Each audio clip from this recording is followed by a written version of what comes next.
ಸಮಸ್ತ ಕನ್ನಡಿಗರಿಗೆ ಸ್ವಾಗತ. ನೀವು ನೋಡ್ತಾ ಇದ್ದೀರಿ ಬಿಬಿ ನ್ಯೂಸ್ ಕನ್ನಡ. ಚಂದನವನದಲ್ಲಿ ಈಗ ಮ್ಯಾನೇಜರ್ ವಂಚನೆಯದ್ದೇ ಸದ್ದು. ಖ್ಯಾತ ನಿರ್ದೇಶಕ ಹಾಗೂ ನಟ ದಿನಕರ್ ತೂಗುದೀಪ್ ಅವರು ತಮ್ಮ ಇನ್ಸ್ಟಾಗ್ರಾಂ ಖಾತೆಯಲ್ಲಿ ಬಾಂಬ್ ಸಿಡಿಸಿದ್ದಾರೆ. ವರ್ಷಗಳಿಂದ ನಂಬಿದ್ದ ಮ್ಯಾನೇಜರ್ ಮಲ್ಲಿಕಾರ್ಜುನ್ ಅಸಲಿ ಮುಖವಾಡ ಕಳಚಿದೆಯಾ? ಮಲ್ಲಿಕಾರ್ಜುನ್ ದೊಡ್ಡ ಫ್ರಾಡ್ ಎಂದು ದಿನಕರ್ ಕಿಡಿಕಾರಿದ್ದು ಯಾಕೆ? ಸಂಪೂರ್ಣ ಮಾಹಿತಿ ಈ ವರದಿಯಲ್ಲಿದೆ. ಹೌದು, ತೂಗುದೀಪ್ ಕುಟುಂಬಕ್ಕೆ ಆಪ್ತರಾಗಿದ್ದ ಮಲ್ಲಿಕಾರ್ಜುನ್ ವಿರುದ್ಧ ದಿನಕರ್ ತೂಗುದೀಪ್ ಗಂಭೀರ ಆರೋಪ ಮಾಡಿದ್ದಾರೆ. ತಮ್ಮ ಇನ್ಸ್ಟಾಗ್ರಾಂ ಪೋಸ್ಟ್ನಲ್ಲಿ ಮಲ್ಲಿಕಾರ್ಜುನ್ ಭಾವಚಿತ್ರವನ್ನು ಹಂಚಿಕೊಂಡಿರುವ ದಿನಕರ್ ಸಾರ್ವಜನಿಕರಿಗೆ ಒಂದು ಎಚ್ಚರಿಕೆಯ ಸಂದೇಶ ನೀಡಿದ್ದಾರೆ.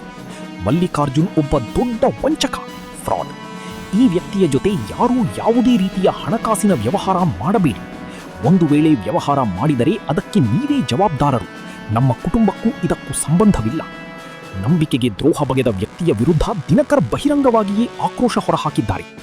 ಮಲ್ಲಿಕಾರ್ಜುನ್ ಕೇವಲ ದಿನಕರ್ ಅವರಿಗೆ ಮಾತ್ರವಲ್ಲ, ಚಾಲೆಂಜಿಂಗ್ ಸ್ಟಾರ್ ದರ್ಶನ್ ಅವರಿಗೂ ಮ್ಯಾನೇಜರ್ ಆಗಿ ಕೆಲಸ ಮಾಡಿದ್ದವರು. ಬಹಳ ವರ್ಷಗಳಿಂದ ತೂಗುದೀಪ್ ಕುಟುಂಬದ ನೆರಳಿನಂತೆ ಇದ್ದ ಈ ವ್ಯಕ್ತಿ ಇದ್ದಕ್ಕಿದ್ದಂತೆ ವಿವಾದದ ಕೇಂದ್ರಬಿಂದುವಾಗಿದ್ದಾರೆ.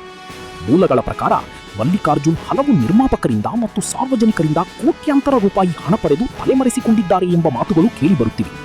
ಈ ಹಿಂದೆ ಕೂಡ ಮಲ್ಲಿಕಾರ್ಜುನ್ ನಾಪತ್ತೆಯಾದಾಗ ಚಿತ್ರರಂಗದಲ್ಲಿ ದೊಡ್ಡ ಚರ್ಚೆಯಾಗಿತ್ತು. ಈಗ ದಿನಕರ್ ಅವರೇ ಅಧಿಕೃತವಾಗಿ ಇವನೊಬ್ಬ ಫ್ರಾಡ್ ಎಂದು ಘೋಷಿಸಿರುವುದು ಈ ಪ್ರಕರಣಕ್ಕೆ ಹೊಸ ತಿರುವು ನೀಡಿದೆ. ಇದಾಗಿತ್ತು ಈ ಹೊತ್ತಿನ ವಿಶೇಷ ವರದಿ.